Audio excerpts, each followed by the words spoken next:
sensory environments as well. And I'll kind of explain what that means in a little bit. We're very excited. We've always been excited about telehealth and telewellness, but particularly now under the state's lockdown measures, and particularly, with respect to senior living communities, telehealth and telewellness really has increased in urgency. I want to talk a little bit about robotic pets. And Bethany is going to talk a little bit more about her engagement with virtual reality. And then I want to kind of share a resource guide that the second version of which we just launched today, that's available on our website for free download. So anyone will be able to have access to them. So. And by the way, this is just a very cursory sort of look. There's a lot of stuff, a lot of activities that are kind of happening within the center. But this is just sort of a kind of like a high-level overview of what it is that we're doing. So this is like a graph that always has kind of struck me as something that's very, very important in terms of like why we do what we do. And this is a population graph from the United Nations. And for the very first time in history, we are at this crossroads where people 65 and older are going to outnumber those 5 and younger. And this has tremendous ramifications for our workforce and sustainability, in terms of healthcare and economics. And so why we do what we do is really turning towards innovations and technologies to address like what is happening in this demographic phenomenon. And the other important reason as to why we do what we do is loneliness. And many of you probably have already heard about, the impact of social isolation, particularly loneliness, which is a piece of social isolation, but it has huge healthcare and well-being impacts among older adults. And with stay-at-home orders, the importance of addressing this issue has only amplified and really increased the urgency in why we're doing what it is that we're doing. So let me kind of go now into talking about voice and some of the work that we've been doing around Alexa. And when I talk about voice and voice first, in particular, I'm talking about things like the Amazon Alexa, Google Home Assistant, and Siri. Of course, there's a whole host of others, such as the Microsoft Cortana. But when we first came across voice, when it was more widely available several years ago, we were absolutely thrilled because we knew that voice first as a way of engaging with older adults and using voice to access the number of resources, the infinite resources that are out there, really presented for us an incredible opportunity. So when we introduced voice, we pilot tested this for a few months at one of our communities back in 2016, and we were the first senior living community to try this out in a formal pilot. And the enthusiasm and engagement was just so powerful. We knew that we had something. This was the sliced bread solution that we felt truly resonated with our communities. And so since then, we've had over 1,800 people attend our workshops, deployed across 7 communities. Several hundred devices have gone out to people's homes. Bethany is going to talk a little bit about this as well. And voice is not just about asking your Alexa, what time is it, or what is the weather. Even though those small little sort of requests may just be trite to some of us, or like kind of a nice gimmick, it really provides meaningful connection to the information and the resources that people need when you're dealing with certain mobility issues, when you're dealing with vision loss, maybe some cognitive challenges as well. And so it's a real powerful solution and a platform for us to really distribute and disseminate. And so we've been huge proponents of voice in any capacity, whether it's with driving around or, just like pulling up your shopping list. we really believe that this approach to accessing the things that you need it can really be an empowering platform. We have been working with partners such as Touchdown and K4 to enable the use of these devices to access community content, such as Alexa, what's on my calendar today? Or Alexa, what's on the lunch menu? So it really has kind of opened up a huge world of possibilities and a number of things that we really haven't anticipated as well. And we also believe that voice has a critical, important role in the smart home space. And part of our work around voice is in enabling our environments with smart lighting, with smart thermostats that enable people to essentially control their environments with the use of their voice assistants. Most recently, we're really, really excited in working with K4 Connect, which is a community communications and smart home platform, and Amazon, which had donated 1,400 Echo Dots for us to deploy throughout all of our communities and to provide this resource, particularly in the times of COVID and social isolation. So this is a space that we're very, very passionate about, and you'll kind of see a little bit more of an example of how we apply this in our work. The impact, if you're not familiar with Alexa or Google Home Assistant devices, they really enable us to connect with family and friends through messaging, through phone calls, through video connections. But they also, as I mentioned before, help support some of the quote-unquote menial tasks, such as medication reminders. So, asking your Alexa to remind you to take the blue pill at 11 o'clock every day. And there is an element of fall safety as well. When we ask our Alexa device to turn on the bedroom light or to turn on the hallway light, it lights up your path on your way to the restroom, for example, or to the kitchen in the middle of the night when you otherwise may feel a little kind of reticent about getting out of bed and falling. We've heard many, many stories about how people just simply feel safer because they can kind of control their environment through these devices. And of course, things like helping to enable people with physical challenges and disabilities such as vision loss or just physical mobility. And we've heard numerous stories about how people suddenly feel independent again because they don't need to depend on someone else to turn on a light for them, to turn down the radio or whatever. And this is really just a little piece of independence that they can gain back. And of course, entertainment. We can't forget the fact that these devices and the fact that people need to engage. They need to engage with, fun things to do, whether they're brain games or talk show games, and music, of course, is a very, very big, important kind of element in people's use of these voice-first devices. So there are a number of reasons why people are using these, but the importance is that it really helps people connect to the things that are important to them. All right. Thank you, Davis. So, Alexa, we have been implementing Alexa at Sunnyview for, I'm thinking about roughly around 2 years. And as of right now, we have 60 residents from residential who had their Alexa Dot, including a smart light. So 60 apartments have those. And then, so upcoming at Sunnyview, we're about to be launching, as the COVID is getting better, we are about to do 20 more.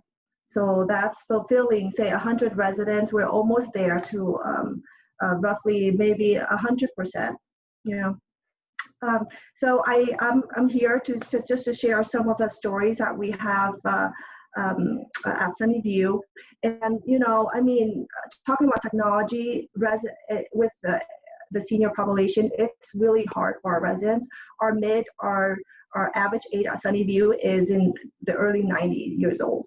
So it's, as you see, as you get older, it's hard for them to adapt something new, so learning a new tool, a new technology. And so, as we were going on, we had to be very patient about teaching them. So we do have after when we install the equipment, we had 6 weeks of training, and then at the same time we have volunteers who help out with those training on top of that, with having staff to help individually. But with now that most of them are having it, and so everyone are using it differently. Some maybe just use it with the lights, and some are using it with music, and some are using a lot more.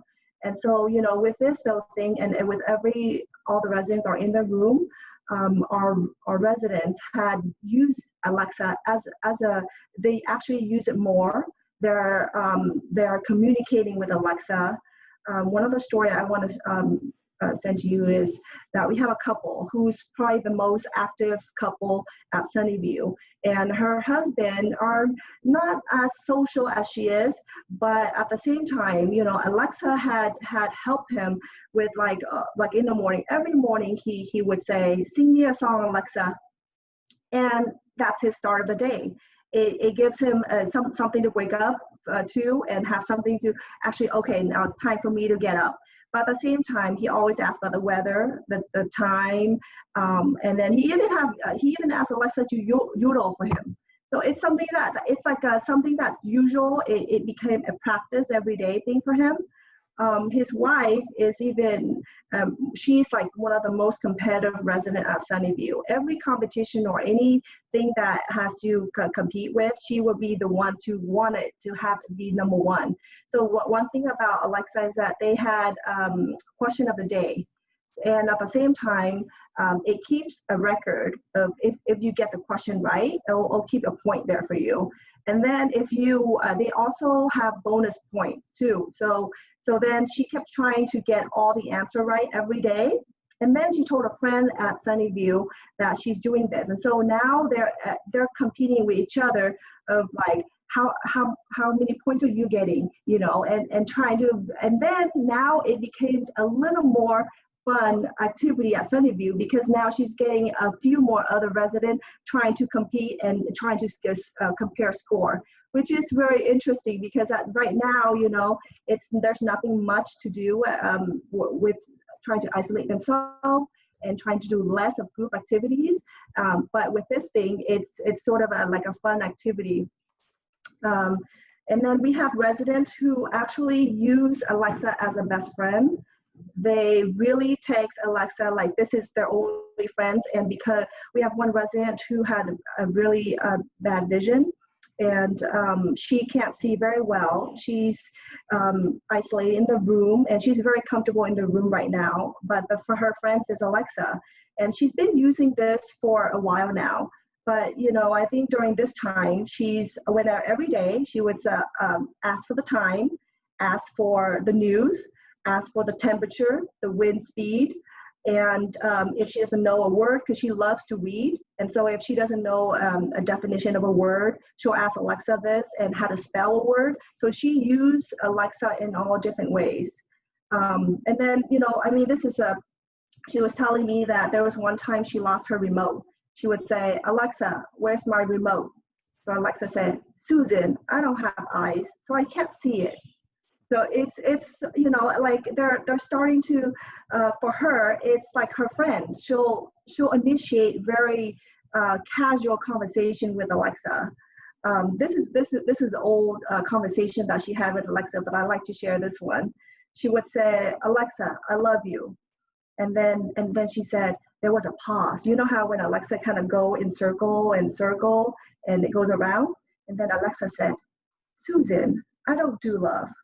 And then she said, "Alexa, I don't do love either." And then you know what Alexa said? "Thank God." So it's sort of like a little conversation that she's connected to this. We had residents who even just use it for turning on her coffee every day. Instead of getting up push the button, get the coffee on, and then get it going. She would just be in bed and tell Alexa, coffee on. And it would just do the work, and then she'll have a little time getting up and have it ready for her for that morning. So as you see, everyone is using it a different way. And as a staff here, I can see that it has made a change in the resident life, especially around this time. Yeah, yeah. So there's a lot of the important thing about this technology and this innovation is really about like how it's different for everyone, and there's always one or two things that really make someone click. And whether it's turning on a coffee pot or turning on to certain music, it's really meaningful. It's about meaningful connections. I just want to kind of share a few things, and this is just like just want to kind of share this with you in the context of our conversation. A few things that we came across, something that's called the MoonPie MoonMate, and it's a chat bot that you can enable in any Alexa device. It's a lot of fun, and something that can engage in conversation. There's also a Mayo Clinic COVID-19 skill that provides you with up-to-date information and gives you it provides you can provide symptoms, and it kind of can let you know whether you actually should see someone. And then there's something that's called the Radio Mystery Theater, and you can enable this. It's like kind of an old school, old time radio show. These are real radio shows that kind of tell some of these stories and through mystery storytelling. And just want to kind of share these. And we have a whole bunch of these also in our resource guide, which I'll share at the end. And so, and kind of like thinking and expanding on like our understanding of voice and how it can apply to helping and support the care needs of our community members, we also start to kind of build out what we call the sensory room. And the sensory room is, the idea behind it is multiple inputs that can kind of help stimulate engagement and socialization. And we were really looking to see how an environment like this can address specific challenges, in caregiving, such as anxiety, wandering, sleeplessness, social isolation. And when we built this room in one of our communities called Vista Del Monte in Santa Barbara, we created something that was voice enabled. We wanted to create something that was easy for caregivers to operate. If someone was wandering and anxious, we wanted them to be able to come into the space and experience a very different immersive environment, and one that touched on their sense of smell, the visual, like audible, and we created essentially like a set of skill routines where the caregiver can just walk into a room with the resident, say, Alexa, turn on the green room, and then you would see a forest screen that would show up on the monitor, and the lights would turn green, and then you would smell pine coming out of the aromatherapy device without like having to bother to push buttons or click on things or turn things on. It's really designed to be voice powered. And this has really been a powerful solution in this memory care neighborhood. And they've incorporated robotic pets and other tactile devices such as kinetic sand, like when they're on the beach, they kind of can play with this box of sand in front of them. And we're currently in the process of putting together a white paper to kind of share some of the lessons and findings that we've had. And so just stay tuned for that. We're really thrilled to kind of share some of the findings that we've come across. So and by the way, the sensory room is now, we're in the process of bringing this to other communities, such as Bethany's at Sunnyview, and we're really going to make a big play for this. We believe that this is really the next big thing, in terms of providing care and support for older adult communities. And so I want to kind of delve into like telehealth and telewellness. Front Porch and the Center for Innovation and Wellbeing has been involved with telehealth and telemedicine for many years, for almost 10. in deploying these kinds of technologies to really reduce the friction of distance between a healthcare provider and a patient, the older adult resident or user. And we have done numerous, probably about a dozen pilots or so over the years, and they have all said the same thing, whether it's been teledentistry, telepodiatry, telepsychiatry, teleurgent care. We have found tremendous engagement, and people have always noted like how wonderfully convenient this is, and like how they don't have to worry about getting in a car, waiting in a waiting room, and seeing a doctor, and doing the whole thing all over again. This really was, the factor of convenience was just huge. And we see this time and time over and over again, but the payment models, the reimbursements have never really caught up with us.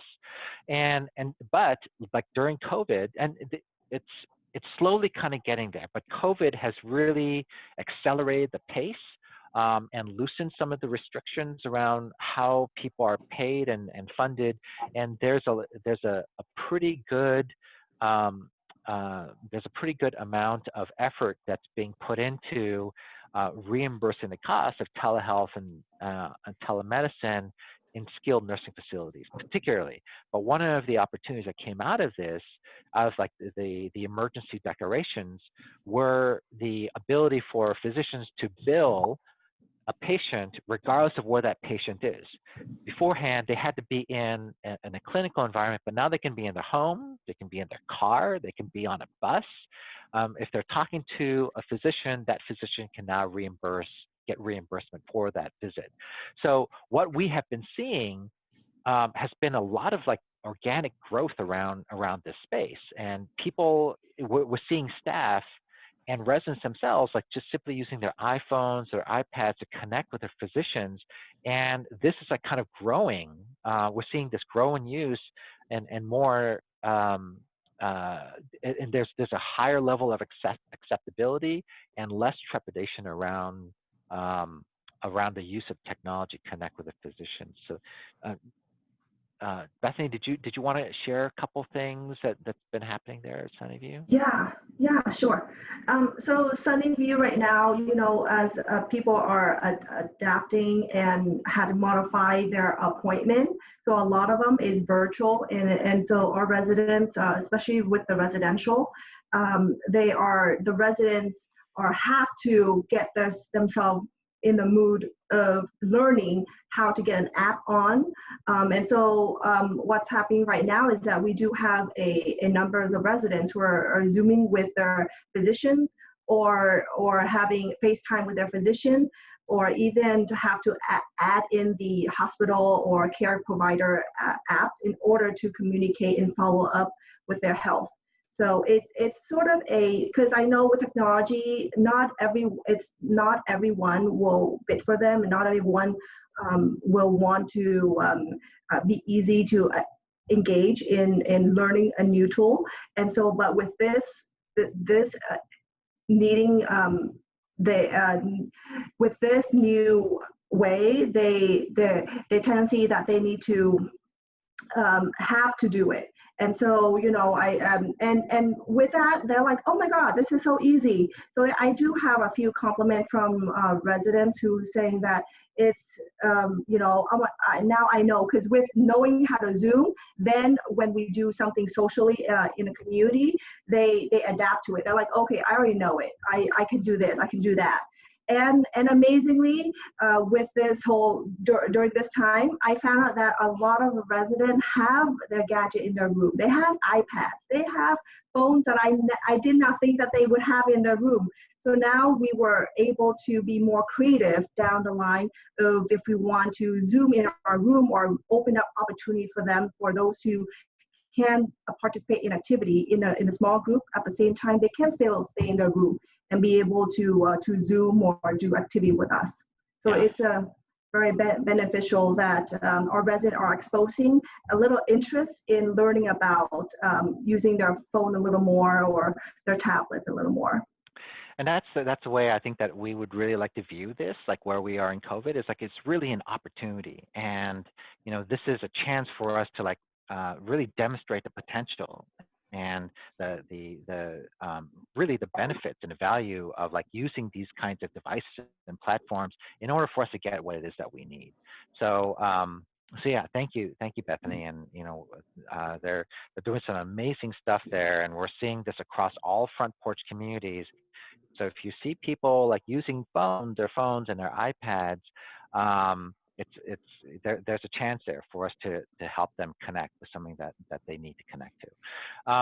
The other area, of course, as I sort of mentioned at the top here, is around addressing social isolation and depression and wellness as a result of being shuttered in their homes. And so one of the projects that we have launched actually a few years ago that we continued like right before COVID hit was around what we call our tele-wellness project, and that is essentially providing iPads to residents living within our affordable housing communities and connecting people who have mild depression or grievance or loss behavioral health issues, and to connect them with a licensed therapist or counselor. And when we came across COVID, because people could not leave their homes, they really kind of those who are vulnerable became further entrenched, in their conditions, and so the necessity of like bringing the solution really only went higher, and because the need just like grew so much more, when people didn't have devices, if they didn't have a phone or didn't have an iPad, we provide them with the option of just doing a phone call. And so the phone, is also another piece of technology, was like their platform, their avenue to connect with those counselors. And so, we're not about like, oh, you have to use your iPad or you have to use your smartphone or your computer. Like, we just want them to get what it is that they need. And so if it's a phone, then let's just do it. Another kind of sort of growth that we've seen in this space during COVID has been social video visits. And so we've seen this huge uptick in people FaceTiming with each other, using their Alexa Echo screen devices to connect with family members and with friends. And through what is called the CMP, the Civil Monetary Penalties Grant, emergency funding that was designed to support this, we got additional devices such as Kindles and Echo Shows and iPads to not just connect our residents with physicians and specialists and healthcare providers, but also to connect them with their family members. And this is a really important kind of dimension and aspect to overall well-being. It's not just about, oh, are you taking your medication? But it's like, how are you doing today? And just kind of giving people a chance to talk and connect with someone. We also have been working with the University of California in Irvine and the University of Southern California to have student volunteers in their medical schools serve to provide check-in calls and wellness calls. So they're assigned residents who may be vulnerable or in danger of falling into depression because of social isolation and loneliness. And that has been just going great. Like, some amazing stories have been coming out of those conversations as well. So let me kind of go a little quickly into like our use of robotic pets in addressing social engagement and isolation. And we've been working with Para, which is robot harp seal, and we've done this study several years ago and found tremendous like outcomes and impacts, like around wandering, among social isolation and social engagement when they use this device, and also just simply just simply alertness. And when you have sleepy residents, for example, who need like stimulation. And we also have found that it's been effective in terms of decreasing the use of psychotropic medications. It's much more efficient and much quicker and less expensive, and putting a robotic harp seal in the lap of someone and using that as an engagement tool rather than having them pop a pill, which may take, there are lots of consequences around that as well. So since then, the Paro, which is about $5,000 to $7,000 each, which has like, antibacterial fur, and, it's really designed for care environments and to stand up to clinical environments. Since then, there's something that's been called Joy for All, and I think many of you have probably heard of this, but it's particularly resonated during current times. And this is not a COVID picture. This is obviously before, like social gatherings and such here. But in talking to our communities, like we found that these devices, which are about $100, $120, turn out to be very effective, like, if they're single-use cases. So we've had family members say, oh, she needs to have this cat. And so they just go out and get it for her. And this really helps to provide some solace to those who are socially isolated. And Bethany, you've been using these pets in your care communities, right? Yeah. And we use Joy for All companion pet. We have a dog, like this one right here. We have a cat, and then we have Paro as well. And with it has amazingly, I mean, believe it or not, these animals are the resident best friend. It's crazy. They love it. They treat it as their own pet. It's a part of a remison. It talks to the pet. And it amazingly does calm them down. It brings their mood, positive mood up as well. And so we had been a lot of very good feedback. And I do have a good team that knows the resident when that person is a little agitated that day, or if that person is in pain, and they'll bring out the pet and be able to redirect the residents, especially in our memory care unit. And so I feel that this has been it's a companion as well. We do have in our skilled nursing, we have one lady that she'll hawk the dog, and then after a while, I went and looked for it. And then so we found out that she'd been keeping the dog in her room. She wanted to make sure she takes care of the dog. And so we would just have to find our pet and try to get it back for another resident. But it's amazingly had brought a lot of joy to our residents. Yeah, but I think that the important thing here, from our perspective, is like this is just one tool of many. This is not going to be like the end-all solution, and we want to give our care teams as many options as possible to engage at the appropriate time and the appropriate moment with proper training. And like these devices, these robotic pets are very useful as as single-use scenarios. But we also ensure that our care teams know how to wipe them down with antibacterial wipes and cleaning materials. And so it's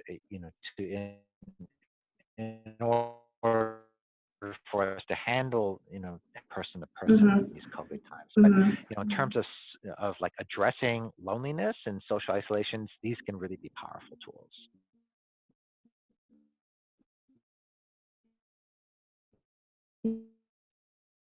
Yes. You can.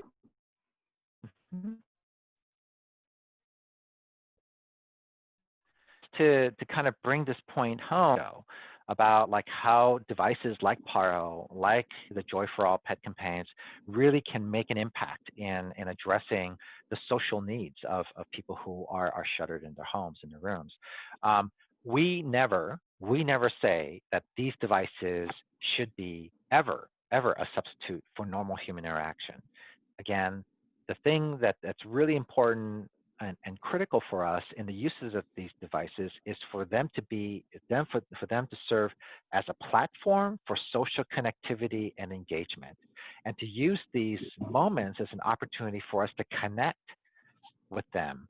And so, you can use it as a means for pet therapy, or you use it as a means of reminiscence. We can talk about pets, like what was it like, growing up with a dog, or talk about like, it can also transition things about like caring for a child. There's something about particularly like with Paro's face and its eyes that like just make you want to help it, right? Or to feed it, to care for it, to hold it. And all candor, like the first time, like when I saw Paro like on on websites doing some research, I thought, this is ridiculous. Who's gonna want to play with this thing? And like, why is there so much like hoopla around it? And when I actually saw it in person, all I want to do is hold it. There's something very magical about that connection and that experience. Mm-hmm. So we only have about 10, 15 minutes or so, but do you want to kind of quickly talk about VR? Yeah, I can talk a little brief about it. So Sunnyview has an opportunity to be able to work with Rendeavor. And Rendeavor is an immersive virtual reality platform for adult social engagement. It's based in Boston, Massachusetts, and I think they had it since 2015. So with this device, they design it so that a group of residents of 4 is able to see the same images or the same experience. And the host would have like a tablet with them, and then the resident will be wearing it together and be able to converse with each other as needed. So we had the opportunity to use this Rendeavor for 7 weeks. It's a pilot program, and we have it for 30 residents. So we had a little bit from residential, memory care, and skilled nursing. What's required that we had to do a pre-test, and at the same time post-test of their mood and their social and engagement. So like pretty much what we're looking for is from a scale of 0 to 5, so how they feel at rested or composed, energetic, or they're relaxed or great. And it's the same questions that for pre-test, the same as post-test.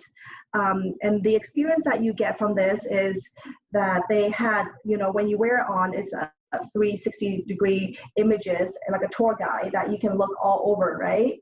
But at the same time, they're able to explore a lot of different landmarks around the world, whether going to the Sydney Opera House or going to Barcelona or even to the International Space Station. So it's a lot of different content that Rendeavor has put together.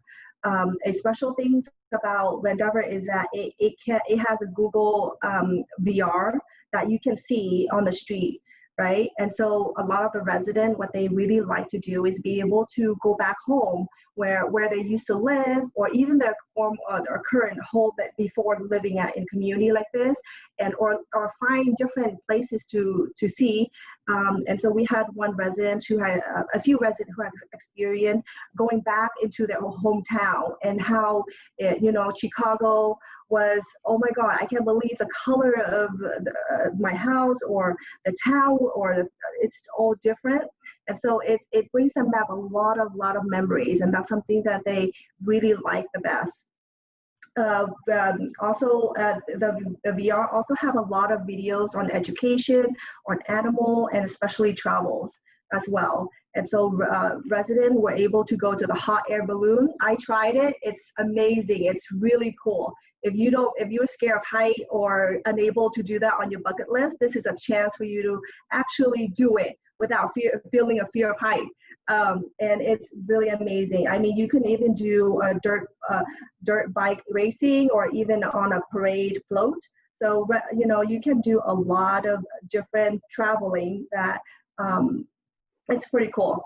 And so like they even have games as well. This one is the one that a lot of the residents, they could wear it together and be able to do like a balloon popping and some other games that it has on there. And so, yeah, I mean, when we were doing this, we also had shared with our memory care unit, And one of the story I want to share was that, because the VR intentionally, it was only, usually it's for one person at a time, but with this Rendeavor, it has create like a conversation, it has to create connectiveness. We had done an experiment when there were two residents, they were together and they rarely talked to each other. But then on that same day, they were experiencing the swimming with dolphin. And so the two were like yelling out that, thinking that the other person couldn't hear them. They would be like, do you see the dolphin? Do you see do you see this? Do you see that? And they were looking all around and basically having the conversation, it connect them. Whereas before, they rarely had something to say to each other. And then with that, it has got even other residents who are sitting nearby. They're like, what's that? What are you wearing? What are you seeing? So it got them to engage more and then giving them an opportunity to try on and be able to have a different experience on the Rendeavor. Yeah, it's pretty neat. Yeah, it's really about shared experience, and that's one of the things that we really appreciate about Rendeavor after looking at a number of different kinds of VR solutions. And during COVID, they also have like a voice feature and approach that you can use to kind of help people stay socially distant from each other and stay connected in terms of experiencing the same thing simultaneously, also through what they're calling live Rendeavor sessions. And so basically streaming for multiple devices, people who may be in their own separate rooms. We are also just about to launch, we've just launched our personal VR toolkit, which are based on like these little handheld accordion devices that you can just put your smartphone into, and this has a whole bunch of, our toolkit actually includes like step-by-step instructions on how to download something. And this is like a version of Google Cardboard, like very simple, like, inexpensive handheld device that you can use with your smartphone. And the idea behind this was to kind of distribute this to several hundred of our residents, and while they're home and like looking for an activity for them to be immersed in, we wanted them to kind of play around with their smartphones and introduce them to another aspect of the technology that they may already have. So we have not yet released this toolkit onto our website, but we plan on making this available on our COVID resource page, which brings me to this. Our COVID resource guide, of which the second edition of which we have just produced as of today. It's now available for download on our website. We put together and compiled a whole bunch of resources based on input from our frontline staff, such as Bethany, who's saying, you should check out these websites. This is something that really that my residents connected with. And so we've compiled this list. It's pretty massive, but it's curated, and we've gone through them, of resources and links for older adult consumers who may already have the technology, a computer or a smartphone or whatever. In this second version, we delve a little bit into apps, smartphone apps, but we also have updated some of our Alexa skills information and resource materials. And there's also a section in here for senior living providers. Those who may operate a senior living community or may provide social services or senior services for community members. This is by no means an exhaustive resource. It is pretty long. It's about 70 pages or so, but it's like divided up into different sections. And we encourage you to download it, take a look at it, and please send us your comments and feedback in any ways that we can improve on it. So. Parna, I'm going to kick back over to you. All right. Thank you, Davis, and thank you, Bethany. What an inspiring talk that was. Amazing stories. I'm sure everyone here in the audience is super fascinated with all the experiences you've shared, and I really like the great work that you guys are doing within your communities. Truly, truly inspirational. I believe we have about 5 or 6 minutes for Q&A, and I kind of wanted to hand it over to Marshall on my team, who will help moderate the questions. We've been receiving a lot of great questions, and the way we'll do this is Marshall will read out the questions, and then Bethany and Davis, you can answer them. Settle? Okay. All right, Marshall, there you go. And thank you, Bethany and Davis. That was amazing. We have some great questions in here. The first one is, are you guys using closed captioning for seniors who have difficulty hearing when you're utilizing the Alexas and the Echoes of the? That's a good question. You know, we have not, as we're very excited about the screen-based Alexa devices. The challenge in getting them into people's homes is really the expense and the cost, and those are going down. We see not too further off in the future that these devices, screen-based voice assistants, are going to be much more affordable and accessible to more people. So that being said, in our kind of testing and you know, speaking with some of the residents who have been able to access them, they're using they are using the closed captioning when it is available on the screen devices. But there are also a number of different aids and features that enable people who have low vision, such as show me this. There's something called the show me this skill. So you say, Alexa, show me this, or what am I holding? And you can put up like a prescription pill bottle, right? And then it'll actually read it and it will tell you what it is. It's not perfect, but they're kind of getting there. So in terms of closed captioning, it's really limited to like what the device and developers can provide in that you know, in that technology. And so we don't have as much control over it. But when those kinds of features are released, we tend to share them with as many people as possible.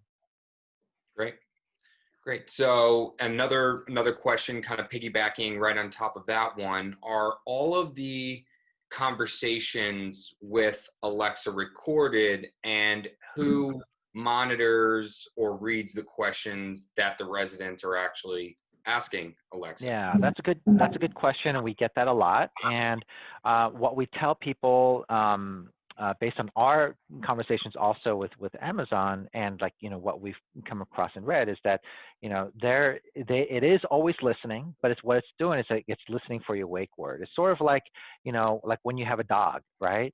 And your dog's name is Harry, right? So, and it's going to tune everything out, right? It's going to tune everything out until it hears his name. You say, Harry, whoop. it's going to perk up, right? And then it's going to start to listen. Those little snippets, you know, once that name is invoked or evoked, they are recorded. But you have the option of deleting that through your account system, so that you know, that stuff doesn't get stored or saved. But that's how it learns. That's how it learns how to better respond to you and better react to conversations. Okay, yeah, and here's more of a community peer-to-peer type of question. Are the residents using the dots to stay in touch with other residents? And this is specifically directed at Sunnyview, Bethany, and can more than one person be a part of the conversation at once? So it depends on who had their contact in there. But pretty much I don't have a lot of people who would call from Alexa to residents. They likely be walking out and see each other out there. Or what we do at Sunnyview is that, or like earlier, Davis talked about the Touchtown. So Touchtown is a company that does all the flyers, activities, and dining, where we input all the dining menus and all that. One of the extra functions that we're using right now is the Sunnyview Concierge, which had different icon of resident directories and all the different activities, dining menu, transportation information, and our services. So it's like all in one set, and it goes to the resident phone or computer or tablet, anybody that has a device. So with that, they're able to be able to email look it up and or contact by that. Regarding the voice, did you have any risks or were you able to, I want to read this out here. I'm sorry. So, in particular, were there any risks that you had to accommodate for the voice? Apparently there was some isolation and loneliness as a result in some cases. I think I know what that question is trying to get at, but like if we're talking about risks in terms of, you know, social isolation or being even maybe further socially isolated as a result of connecting with their device, and like not only connecting with their device, that certainly is a risk.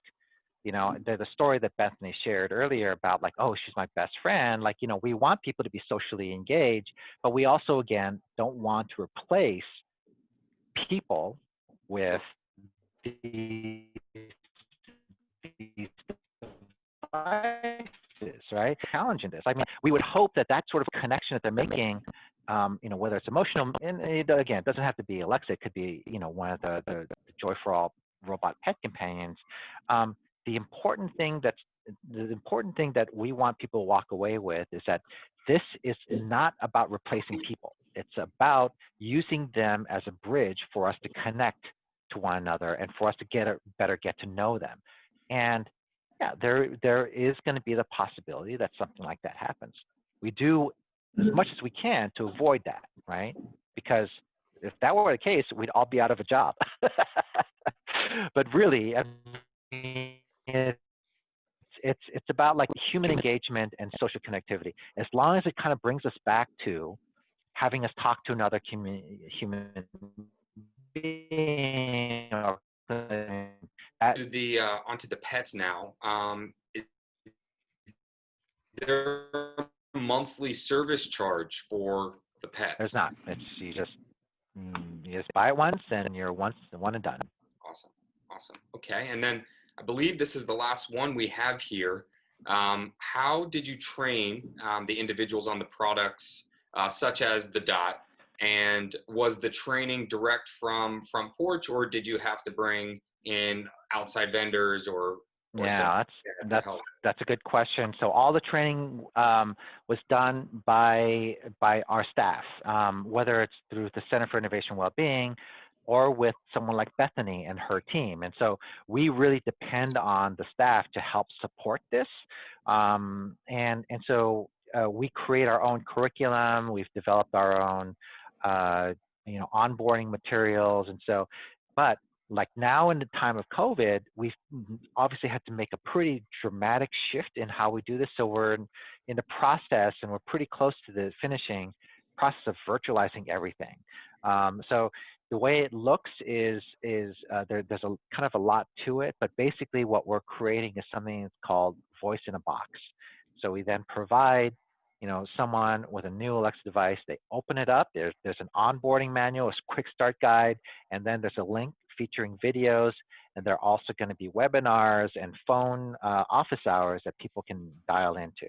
So we're really trying to maintain that social distancing because we can't have people in a room, obviously, for a workshop. So this is going to be like kind of new uncharted territory for us that we're pretty excited about. Mm-hmm. Mm-hmm. I just want to add to it is that it does, in order to build this Alexa for our residents, it does take a village to make it happen. We have an amazing team from our home office, and Davis and his team are the ones that had brought, you know, with the curriculums and the training sessions, they had made it very simple and clear for the residents. On top of that, we do need, at the community, you do need to have a very good team and a few champions who are very thrilled and how to help our resident one-on-one.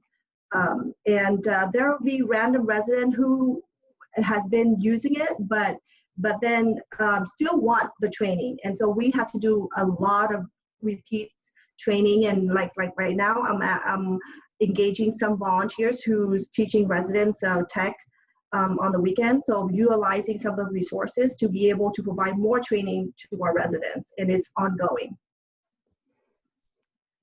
All right. Mm-hmm. I think that's about it. I mean, thank you all. Thank you, audience, for asking those great questions. And first of all, thank you so much for participating in this session. I hope you all got something out of it. Of course, you know, there's no end to how technology can make a difference in your lives. And what I like about the fact is how thoughtfully Sunnyview and Front Porch has used it to help their communities. And what an amazing job you guys have done. Again, I want to thank you, Davis and Bethany, for this super engaging conversation and an exchange of your experience and information. And again, thank you all to the audience for your participation. We will continue to have speaker sessions like this over the every other month, and stay tuned and hear back from us. Also, I apologize, we ran over a little bit, but you know, can't stop. These stories are too good to end. If I had all the day, I would continue to listen to them. Again, thank you all for your time, and thanks, Davis and Bethany. Great. Thank you. Thank you. You all.